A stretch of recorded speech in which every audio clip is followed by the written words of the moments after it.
Welcome to Private Stories, where people discover who they really are.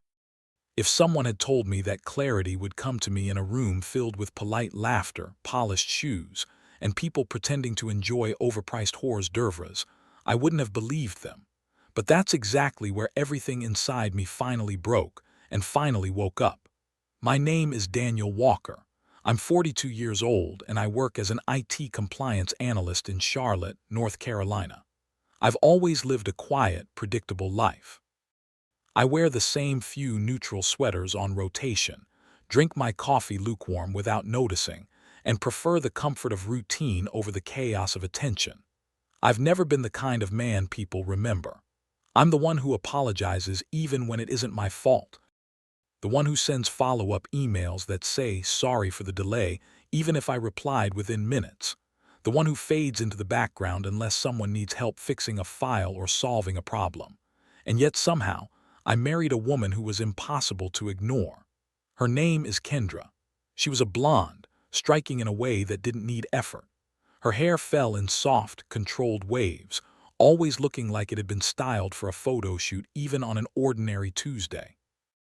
Her eyes were a pale, almost icy blue, sharp enough to make people feel seen and evaluated at the same time.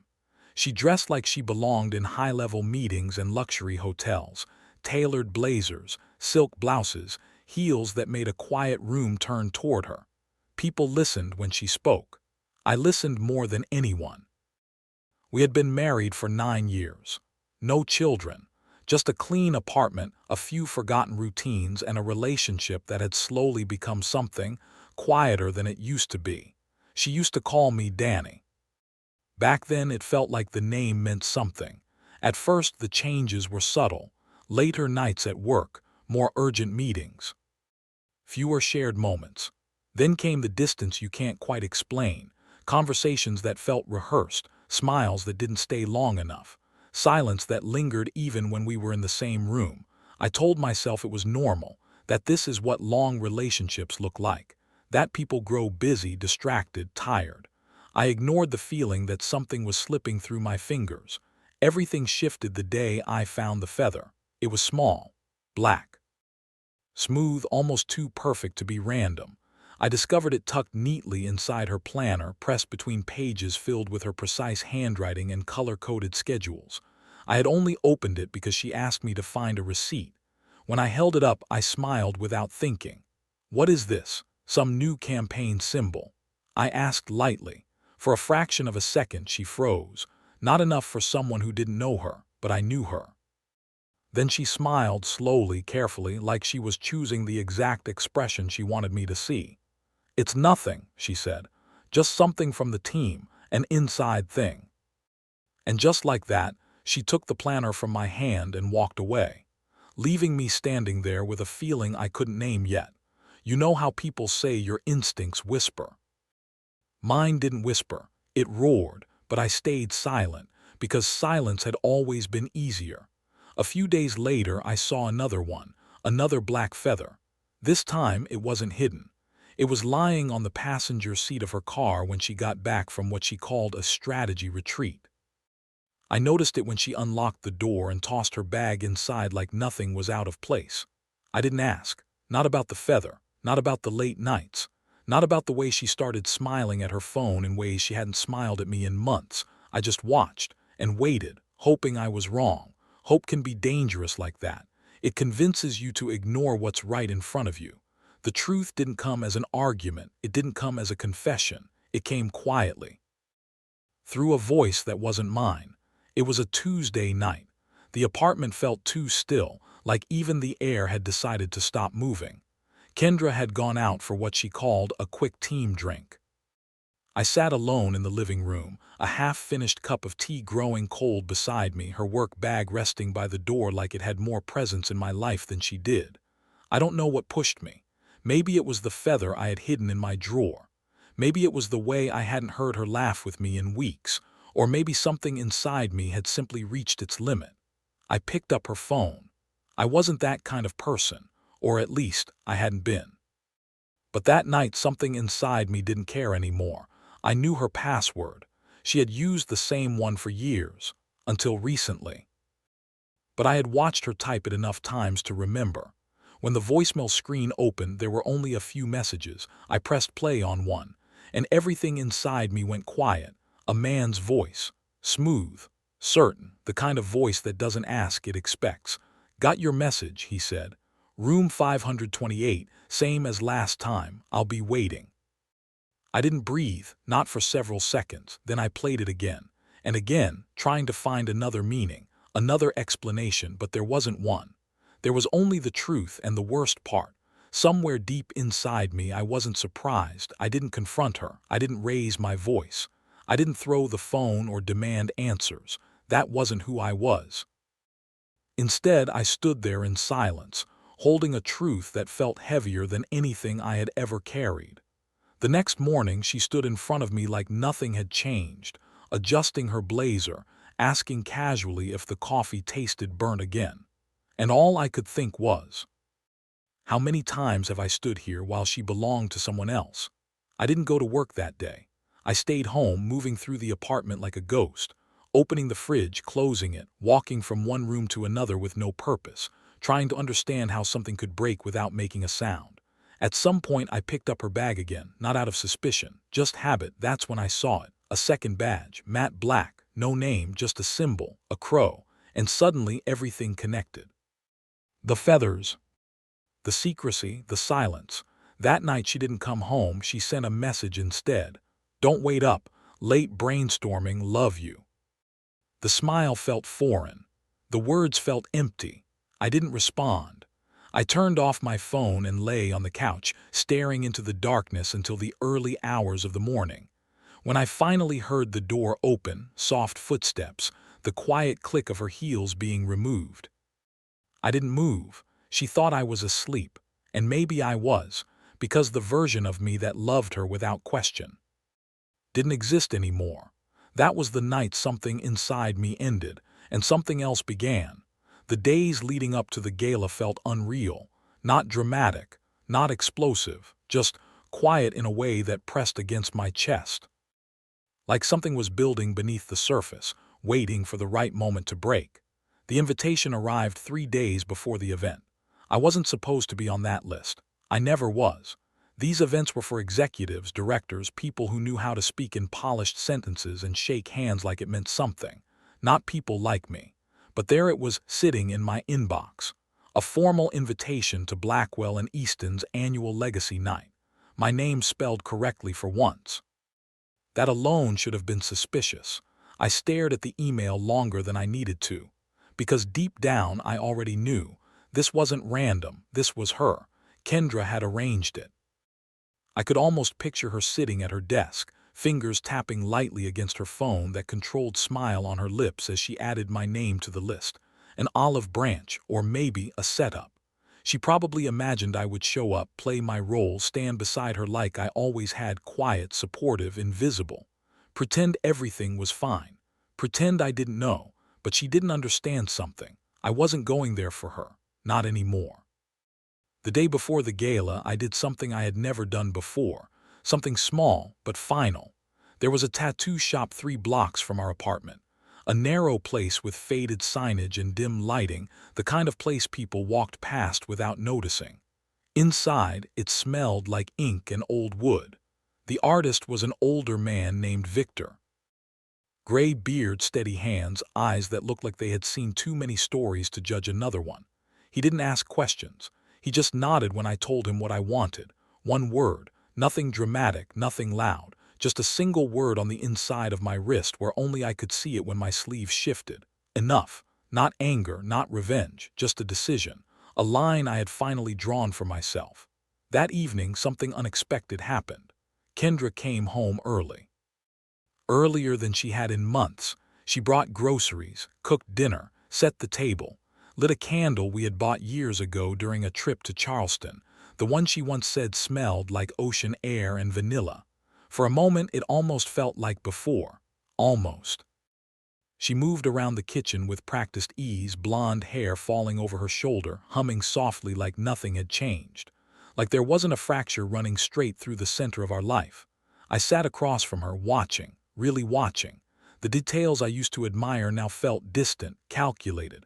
"Are you going to the event tomorrow?" she asked casually, twirling pasta around her fork. I took a slow breath. "I'll go," I said. "Seems important to you." She paused just for a second, but I saw it. Relief. Then it disappeared behind that same polished smile she used in meetings. "It'll be nice," she said. "We haven't gone out in a while." That part was true. We hadn't gone anywhere together in months. No dinners, no walks, no quiet moments that meant anything. Just shared space and silence. That night I lay beside her in bed, staring at the ceiling. Her back was turned to me just like it had been for weeks. The distance between us felt larger than the room itself. I listened to her breathing, steady, calm, unaffected, and I wondered something that wouldn't leave my mind. How far does someone have to drift? To lie next to you every night and still feel like a stranger. The next morning I woke up to a box at the foot of the bed, wrapped neatly, a small note attached. "For tonight, K." Inside was a tie, dark navy, silk, expensive. I recognized the brand immediately because I had seen the receipt before, a month ago. She had told me it was for a client. I held it in my hands for a long moment. It still had the tag, still smelled like the store. Unused, just like the version of us she was trying to present to the world. It wasn't a gift. It was a costume, something to make me blend in, something to make me look like I belonged in a story that wasn't real anymore. But I took it anyway, because I already knew how this night was going to end. The evening of the gala arrived wrapped in thick gray clouds, the kind of weather that makes everything feel heavier, muted. We drove there in silence. Kendra sat beside me, scrolling through her phone, her expression shifting between small smiles and focused attention. I caught glimpses of her screen, messages, emojis, something that made her laugh quietly under her breath. None of it was for me. The hotel was exactly what you'd expect: glass, marble, light reflecting off everything. Every step echoing like it cost something. People dressed like they belonged in magazines, everything polished, everything fake. As we walked through the lobby, I noticed the way Kendra adjusted herself. Her posture straightened, her expression sharpened. Her hand brushed lightly against mine, but she didn't hold it. Her eyes were scanning the room, looking, searching for someone, and I knew it wasn't me. Inside the ballroom, everything blurred together. Black suits, silver dresses, clinking glasses. Laughter that didn't reach anyone's eyes. A live jazz band played in the corner, too loud for conversation but not loud enough to matter. Tables were decorated with white flowers and twisted branches that looked elegant but lifeless. Kendra moved through the crowd like she belonged there, introducing me to people I wouldn't remember, smiling that perfect, controlled smile. "This is my husband, Daniel." Like I was part of her image, an accessory. I nodded, shook hands, said the right things, but my mind wasn't there. It kept circling the same things: the voicemail, the feathers, the badge, the truth. About an hour in, she leaned toward me. "I need to check in with someone from PR," she said, a quick kiss on my cheek. Light, meaningless. Then she disappeared into the crowd. I didn't follow her. I already knew where she was going. Instead, I walked to the bar, ordered a simple drink, something to hold, something to keep my hand steady, and that's when he appeared. He stood next to me without saying a word at first. Tall, confident, dressed entirely in black. No tie. No effort to blend in. He didn't look around like everyone else. He observed, like he already knew he belonged wherever he stood. Then I saw it, a small pin on his lapel, a crow. My chest tightened because I knew before he even spoke. When he finally did, his voice confirmed everything. Smooth, controlled, the same voice I had heard through the phone. And just like that, the last piece fell into place. I didn't look at him right away. I didn't need to. I already knew who he was. The voice had carved itself into my memory the moment I heard it. Calm, certain. The kind of voice that didn't hesitate, didn't question, just expected the world to respond. Still, I turned my head slightly, just enough. He was exactly what I imagined. Early 40s, sharp jawline, dark hair styled without trying too hard.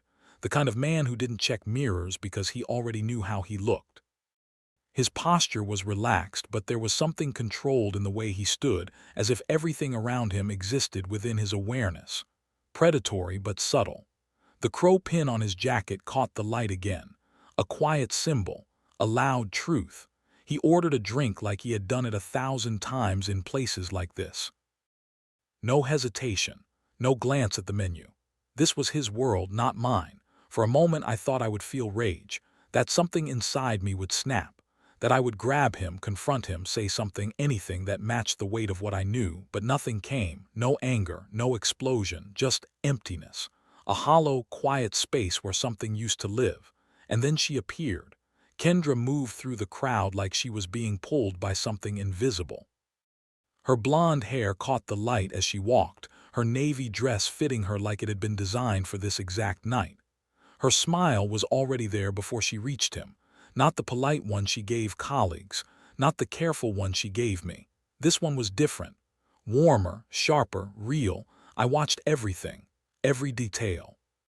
The way her hand brushed his sleeve, so quick no one else would notice. The way he leaned slightly toward her without breaking his composure. The way their eyes met like they were continuing something that had never paused. It wasn't new. That was the worst part. This wasn't the beginning. It was just another moment in something that had already been going on for a long time. And then, like she felt it, Kendra turned her head. Her eyes found mine across the room, for a fraction of a second. Her smile broke. It was small, almost invisible, but I saw it. Recognition, calculation, a shift, and just as quickly it was gone, replaced by that same perfect expression. Controlled, polished, untouchable. She said something to him, something quick, something I couldn't hear. Then she turned and started walking toward me. Not because she wanted to, but because she had to. That's when it hit me. Not the betrayal, not the anger, but the realization. She wasn't coming back to me, she was coming back to her role, and I was part of it. I was the cover, the stability, the version of her life that made everything else look acceptable. I tightened my grip around the glass in my hand, feeling the cold press into my palm. Breathe in, slow, steady, because I knew what was about to happen. And I knew I wasn't going to play along anymore. She reached me with the same grace she always had, like nothing was wrong, like everything was exactly where it should be. Her fingers touched my wrist, light, familiar, possessive, and for the first time in years. I pulled slightly away. It was subtle, barely noticeable, but I felt it, and so did she. I looked at her, really looked at her, past the makeup, past the dress, past the version of herself she showed the world. And what I saw behind her eyes wasn't love, it wasn't guilt, it wasn't even fear, it was strategy. Her mind was already moving, adjusting, calculating the next step. I leaned in closer, close enough that no one else could hear, close enough that she felt the shift before I even spoke. And in the calmest voice I had ever used in my life, I said, "Not after this." She blinked once, twice, for the first time since I had known her. She didn't have an immediate response. Her hand hovered between us, uncertain, like she was trying to catch something that had already slipped away. I straightened, set my untouched drink down on the bar. The soft click sounded louder than anything else in that room. I didn't raise my voice. I didn't accuse her. I didn't make a scene. I just stepped back and walked away. One step, then another. Behind me I heard her voice. "Daniel." Soft at first, like she expected me to stop. I didn't. I kept walking, past the people, past the music, past the reflections of a man I barely recognized anymore, out of the ballroom, through the lobby, and into the night. The air outside was cold and heavy, wrapped in fog that blurred the city lights into something distant and unreal. For a moment I just stood there, letting it settle, letting everything finally land. I thought I might break, that the weight of it would crush me, but it did. Instead, something else happened, something quieter, stronger. I walked to my car, sat behind the wheel, hands resting against it steady. My phone started vibrating in my pocket, once. Then again, then again. I didn't need to check, I already knew. Inside that ballroom, her world was shifting, for the first time. She wasn't in control, and I wasn't going back. I didn't go home, not that night. I started the car and just drove, no destination, no plan, just forward. The city lights blurred past me, stretching into long streaks across the windshield. The roads grew emptier the farther I went, buildings giving way to gas stations, then nothing but dark stretches of highway. My phone kept vibrating in my pocket, relentless, like something trying to pull me back. I didn't answer. I didn't look because I already knew what I would see, her name, over and over again. At some point I pulled off the road, a small town I didn't recognize, the kind of place you pass without noticing. There was a diner still open, a flickering neon sign glowing through the fog. Open 24 hours. Inside everything felt still, cracked leather booths, dim lights, the faint smell of burnt coffee and something fried hours ago. I slid into a seat by the window, ordered coffee I didn't plan to drink, and just sat there. I should have been angry, I should have wanted to break something, to yell, to demand answers, to rewind time and catch it earlier. But all I felt was empty, like something had been cut out of me so cleanly I didn't even feel the pain yet. After a while I reached into my pocket, pulled out my phone, turned it on. 39 missed calls, 14 messages, all from her. The first ones were simple. Where are you? Daniel, please answer. Can we talk? Then they changed. More urgent, more desperate. Please come back. It's not what you think. You're scaring me. The last one. I love you. I stared at that message longer than I expected. Those 3 words. Words that used to mean everything. Now they just felt late. I didn't reply. Instead, I opened my gallery, scrolled until I found an old photo, a winter trip from years ago. We were standing outside a cabin, snow caught in her blonde hair, her cheeks flushed from the cold. She was smiling, really smiling, holding onto my arm like I was something she didn't want to lose. I studied her face, tried to connect that version of her to the woman I had seen tonight. I couldn't. Maybe she had changed, or maybe I had just never seen her clearly. I stayed in that diner until the sky began to lighten, gray morning pushing away the night, and somewhere between those hours, I made a decision, not out of anger, not out of revenge, but out of something final. I went home. The apartment looked exactly the same, clean, organized, quiet, like nothing had happened, like everything was still intact. Her heels were by the door, her keys on the counter. Her perfume still lingered faintly in the air, ghosts of a life that didn't exist anymore. I moved through the space slowly. Opened drawers, collected what mattered, my laptop, a few clothes, a worn flannel she used to tease me about. I didn't touch anything that belonged to her. I didn't leave a note. Some endings don't need words. The door opened behind me around 8:30, fast, uneven. I turned. Kendra stood there, still in her dress from the night before, barefoot. Her blonde hair slightly undone, makeup smudged just enough to reveal something real underneath. For the first time in a long time. She didn't look perfect, she looked scared. Daniel. Her voice broke, please. I didn't move. There were 1,000 things I could have said. Where did I go wrong? Was I ever enough? How long? But none of it mattered anymore. I looked at her, really looked, memorized her face one last time. Then I shook my head slowly and walked past her. She didn't grab me, didn't scream, didn't stop me. Maybe she knew that this time there was nothing left to fix. I stepped out of the apartment, closed the door behind me, and didn't look back, not once. Because when someone gambles with your heart, they don't get another chance to play the game. Thank you for watching this video to the end. Visit our channel for interesting and intriguing stories.